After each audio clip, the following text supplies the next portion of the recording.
my name is Shay, and welcome to my channel. Today I'll be reviewing Good Trouble, Season 3, Episode 11, Knocked Down. I'm so happy that my show is back, and I'm excited to dive into this episode. Don't forget to like, comment, and subscribe. Let's get it. The episode starts off with Eric Carmen's All By Myself playing in the background, and Alice, Malika, Davia, and Mariana are in a funk and extremely emotional. The one thing that they all have in common is relationship drama. Kelly comes into the kitchen and she's asking who died, and she immediately assumes that it's Dennis, of all people, because she had a weird dream of him being held hostage and bound in the basement. Good old Kelly. Callie comes into the kitchen so happy after getting laid last night, okay? She asks the girls how they're enjoying their beautiful morning, and no one has a response for her, and they continue to cry hysterically. Like, this scene was so hilarious. It had me dying laughing. We see Gale and Callie in bed cuddling and smiling at each other. It flashes back to Gale and Callie's conversation in his loft about Isabella being pregnant. She tells him that she understands that he wants to do the right thing and that she's here for him if he needs a friend or a babysitter. Gael confesses that he doesn't want to be just friends and he knows that things are complicated. Callie stops him and kisses him and says that she's used to complicated. Davia is fuming and rushes to the dentist's room to confront him. It flashes back to the awkward run-in with Dennis, Matt, and Davia in the kitchen. After Davia introduces them to each other, Matt gets the sense that he should probably leave, and Davia tells him that he doesn't have to go anywhere, and tells Dennis that she has company. Ooh, I'm sorry if that was a good read. Like, yes, Davia, yes. Back to reality, Dennis says that he knows that he screwed up and that he's not going anywhere. Davia says that, well, she has to go to work and slams the door behind her. Mariana invites Evan over to talk, and she tells him that she told the girls about their relationship. It flashes back to Mariana telling the girls that they can't sue Evan because he is her boyfriend. The girls are shocked and giving her the third degree about Evan, as they should, and I don't blame them. The girls say that while Mariana can't sue Evan, they are still going to go through with it. Back to reality, Mariana tells Evan about the girl's decision. He mentions that he could be a silent private investor. That way they can get the funding for their business. And he says that this will be the best solution for everyone. Alice and Malika are still having their pity party and in a funk, and they are catching each other up with their complicated love lives. Malika questions Alice about Ruby, and it flashes to Ruby coming to Alice's room. Ruby mentions that she was impressed after Alice took a stand against Scott, and now she is ready to start a relationship. And I'm like, if anybody should have had Alice's back, it should have been Ruby. I'm not trying to hear what she got to say, and Alice isn't either. And then it's like, now all of a sudden you want to start a relationship? Girl, bye. Alice tells her that she didn't just take a stand for herself, but for everyone else.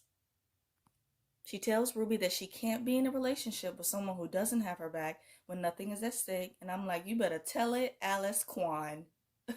I am living for Alice being this bold and confident woman who expresses her true feelings and continuously stands up for what's right. Like, she has truly come such a long way since the pilot, from her giving away free toilet paper, and like now look at her. The growth.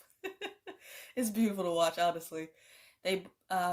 Back to reality, Malika tells Alice that she did the right thing, and she definitely did, and I'm proud of her for that.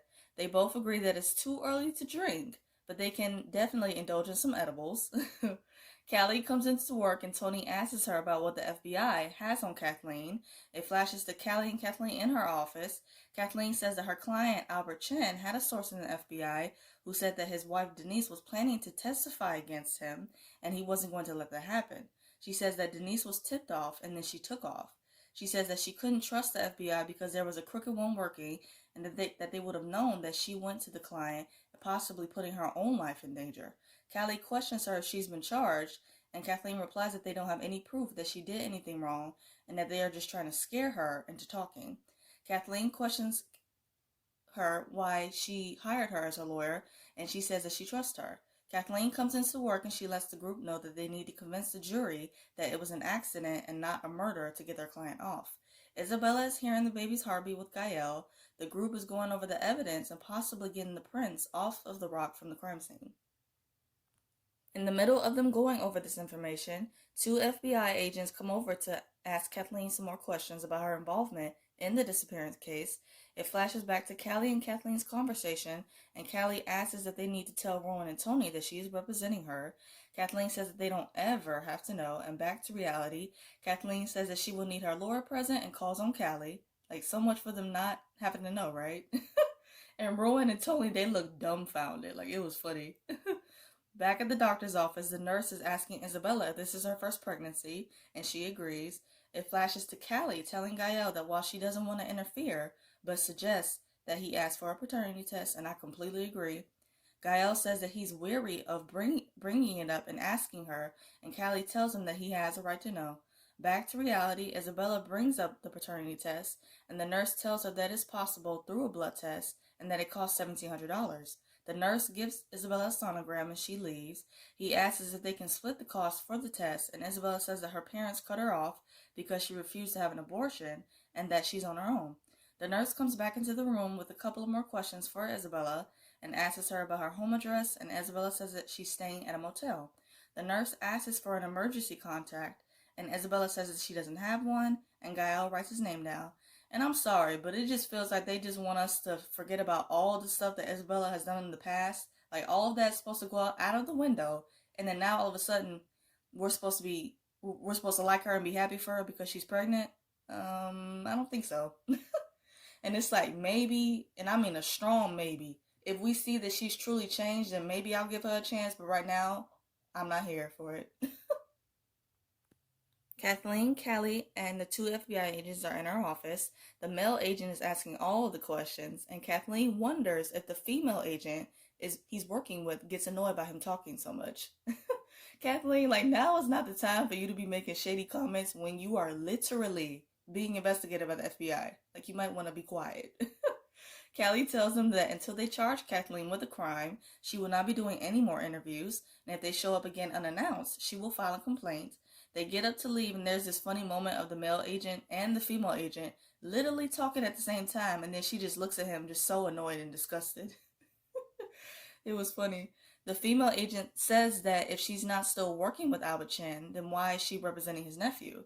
Callie questions her about it because the case that they are working on is Tommy, Albert's nephew, and Kathleen just shrugs her shoulder in response. Alice and Malika are both high as a kite. It is hilarious. They're eating junk food and watching movies, and I live for this friendship. They are trying to find films that relate to the situations that they are currently in. They hear a loud thud from outside, and they open the window and find a bird on its back, and they look mortified. Callie questions Kathleen why she didn't tell her, and Kathleen replies that she didn't want it to affect her work on the case. Callie tells Kathleen that she needs to be able to trust her and that she has to be honest with her from now on. There's this funny moment of Tony and Rowan feeling like even though Kathleen said that she loves all of her children the same, it's clear that she has a favorite, referring to Callie. And it's just like they're just jealous that Kathleen didn't pick either of them to represent her. So just move on. If she would have picked you, she would have, but she didn't. Dennis and Gale are catching up, and Gale tells him about Isabella's situation. And this is just another reason why I'm so glad that Dennis is back, because we get moments like this, and I just love their friendship. He mentions the paternity test along with the price, and Dennis offers to help, but Gale refuses. He worries about how he is not financially stable to take care of a child, and Dennis tells him that he will figure it out. He says that once the baby is born, he's going to feel such a sense of purpose. Gale asks Dennis how things are going with Davia, and he replies, not great. He mentions that she's pissed, and I'm like, she has every right to be. Like, you completely bailed on her, Dennis, when y'all were just starting your relationship. Like, come on, why'd you do that? Gale tells him to give her time, and he knows how much she loves him, and vice versa. Mariana visits Evan, and it flashes to her talking to Callie on the phone, and Mariana says that if she has to choose between Evan and her friends, then she chooses her friends. Callie commends Mariana for doing this, and I do too, because that's very honorable, and I'm proud of her for doing that. Back to reality, she tells him that Evan has to settle with the girls because if he doesn't, they're going to go public. She tells him that he only does the right thing when he's forced to, and when she said that, I'm like, yikes. Mariana says that she's going to grab her things, assuming that their relationship is over. Evan tells her that he isn't mad and that he still wants to be with her. Malika and Alice are on the rooftop with the wounded bird on a towel. They both hilariously compare the way that the bird crashed into the window, injuring itself, is the same way that they have handled the situations with Malika's relationships and Alice with the comedy program. That was funny. They notice that the bird is completely fine and it flies away. Malika has a light bulb moment and says that the window was a stop sign for them to stop and notice. Alice joins in and says that they get knocked down, but they get up again. These two are already intelligent women already, but with the enhancement of the weed, of course, it just makes them even more smarter. The girls are having a dance party to Chumbawamba's Get Knocked Down, and it's such a mood, and they're just having so much fun. Like, I was having fun watching them have so much fun. Ruby comes to the coterie, and Alice updates her on what her and Malika did for the day with saving the bird's life. Or correction, Malika said that the bird saved their lives. She informs Alice that Margaret Cho did an interview about CBD TV perpetuating racial stereotypes. Scott is out, thank God for that, because I was tired of him. And now the sketches can be driven by the talent like it should have been from the beginning. That's such great news, and even better, Ruby says that the comedy program wants her back. Malika gets a text from Isaac, and she's so excited, and Alice gives her the advice of flying to her man. Ruby says that she'll have whatever it is that they're having, and I'll have the same. Davy is in her room, and she's thinking about Dennis. It shows this beautiful, beautiful montage of them being scenes together from her arriving at the hospital after his suicide attempt, him taking photos of her and playfully teasing her, them having a flower fight in the kitchen at his old home, her comforting him after he sings a song he used to play for Jacob, them holding hands in Jacob's old bedroom, them singing at Malika's birthday party, which was just one of my favorites, and another one, him professing his love to her in her room. And they were really, really, really pulling at my heartstrings with this montage. And you know what? It worked. I was bawling like I always do with these two, and you know what? I am not ashamed. I am not. Davia comes to Dennis, and she admits that while it really hurt her when he left, she cannot deny that she loves him. Dennis apologizes for hurting her, and that it made him realize that he doesn't want to be away from her ever again. They kiss, and it's so cute. Callie has on her silk nightgown, and might I add, looking good. She is trying out some different sexy positions on the bed to greet Gale when he comes home, and surprise, surprise, he walks in with Isabella. Callie immediately covers up and they all greet each other, and it's awkward, of course. Davia says that she still has to talk to Matt, and Dennis says that he hopes it won't be too awkward, seeing as how they work together. And when he first said this, that completely went over my head until I rewatched it. Davia questions him about knowing that her and Matt work together, and Dennis mentions that Gael told him on the phone. Davia gets upset with him, saying that he knew this information beforehand, and that's the reason he's back now. He says that was part of the reason, and also he didn't want to lose her. She mentions that Dennis was fine with her pining after him and being heartbroken. He says that he wasn't trying to keep her waiting or cause her pain, and that he just wanted to get his stuff together so that he could finally be ready to be with her. Davia questions him if he is truly ready and says that she can't fully trust what he is capable of. She says that if he is really ready, he's going to have to prove it, and Dennis asks her how is he supposed to do that. Davia doesn't have an answer for that and says that in the meantime she won't be sitting around waiting, and I do not blame her. I really don't. Callie and Gael are in her room, and he tells her about Isabella being cut off from her parents and living in a motel. It flashes to Gael telling Isabella that she can stay in his loft and that he will figure something else out. She questions him about him and Callie, and Gael replies that they are seeing each other again. And as soon as she asks him that, I'm like, chick, I want to call her something else, but I'm going to keep it cute until she does something out of pocket. But as soon as she asks that, I'm like, don't you even think about getting any ideas? And she mentions that she doesn't want to get accused, quote unquote, accused of getting in between another couple, and that everyone else is not going to be happy that she's living at the coterie. And I couldn't agree more, especially about that last part. Like, we can all agree on that. Isabella thanks him for being generous and says that she needs a friend. She may not have anybody else in her corner, but at least she has Gael. Back to reality, Callie commends Gael for doing that and tells him that he's a good guy. Gael mentions that they are getting a fraternity test, and Isabella was the one to bring it up. He apologizes to Callie for the situation being complicated, and Callie replies that she doesn't mind it for the right person, and they are so cute. Like, I'm so excited and ready for Callie, but at the same time, I don't want to get my hopes up. While I'm here for this ship and ready for the content with them, don't get me wrong. It's just like I'm going to be waiting for the other shoe to drop in a sense, because I already know how these shows work, and just when they're getting in the groove of them being together, something is going to happen that's just going to completely ruin it. It just pissed me off. Davia and Matt are out having drinks, and she tells Matt that while Dennis is back at the coterie, they are not together. She says that she doesn't want to date anybody else until she is completely over Dennis. She mentions that she really likes, respects, and doesn't want to ruin it with Matt before they've had a fair shot, And I'm like, come through, Davia, with the maturity. Come through. I'm here for it. Malika is FaceTiming Isaac, and he tells her that he is leaving the country for 6 months because of his job. Malika is blindsided by this news, and she is not the only one, because I was not expecting him to say this at all.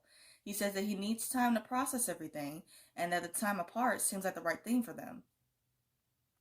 He mentions that things can't just go back to the way they were, and Malika is heartbroken, and again,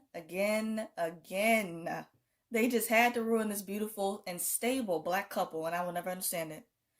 I still can't wrap my mind around it. Claire, Rachel, and Gina thank Mariana for helping them with the settlement and the startup money for Boat Beauty. Mariana asks the girls, with them having the funding, what's their next move. Rachel says that they are moving on with the company without Mariana. It flashes back to Mariana and Evan's conversation, and Evan tells her that he loves her and that she makes him want to be better. She tells Evan that while she does love him too, she keeps making excuses for him, and that doesn't make her a better person. Mariana is emotional, and she breaks up with Evan. She leaves. Back to reality, Mariana asks if they can just move on, seeing as how she fixed the problem. The girls tell her that it isn't something that you can just easily fix, because Mariana betrayed them. They mention that they don't trust her, and that Mariana only does the right thing when she doesn't have any other option. And that's the same thing that she told Evan earlier on in the episode, when she said that you only do the right thing when you're forced to. And then it's crazy how she gets that same energy back in return. Like, ooh, that was rough. The episode ends with them telling Mariana that they don't need that energy in their business or in their friendship. And Mariana is crushed. And poor Mariana, like I felt so bad for her, because she not only lost her relationship, but her company, along with her true friends in the process. So she is going through it. To wrap up this video, I'm going to do 3 quick things. First, my quick thoughts on the episode. This was a really good episode. I really enjoyed the friendship moments between Gale and Dennis, and Malika and Alice. Mariana calling it quits with Evan and losing her company and friends in the process. It was sad to see, and I feel really bad for her. Things turning around for Alice was so good to see after just her standing alone in the comedy program, so I'm just glad that she is back in there. The dilemma that Davia was in with Dennis and Matt is interesting, and I'm glad that she is handling it in such a mature way. Gale and Callie being together has me super excited, but nervous at the same time. Second, my thoughts on next week's promo. It shows Mariana on the look for a new job. It shows Mariana ending up on working at the firm where Callie is at with Kathleen. And judging by Callie's reaction, this is going to be hilarious. Third, I'm going to do a quick rapid fire of the episode. Favorite scene, Ruby telling Alice the great news about Scott being out of the program, and the sketches being driven by the talent, like she was fighting so hard to make all that happen, so it was just good to see this. And it was a really good 360 moment too. Favorite quote, "The bird saved us," by Malika. Like Alice and Malika, they were getting all deep and intellectual, and it was just so funny, man. Favorite duo, Malika and Alice, of course, bonding over their troubles and them eating edibles. The moment of them just having that epiphany and having a dance party afterwards while drinking was fun to watch. Their friendship is so beautiful, and I just love it. And I'm here for every single thing. Favorite look, Callie's office look was too good, and I just loved everything from her hair to her heels was perfection. Maya slays all day. And WTF moment, I think this is the first time to where I don't have a WTF moment, so that's on that. I hope you guys enjoyed my review of Good Trouble. Let me know your thoughts about the episode in the comments. I review other shows like Grownish, All American, Riverdale, and some other stuff, and if those interest you, please check out those videos on my channel and subscribe. I hope you guys have a great day, stay safe, and see you guys next week.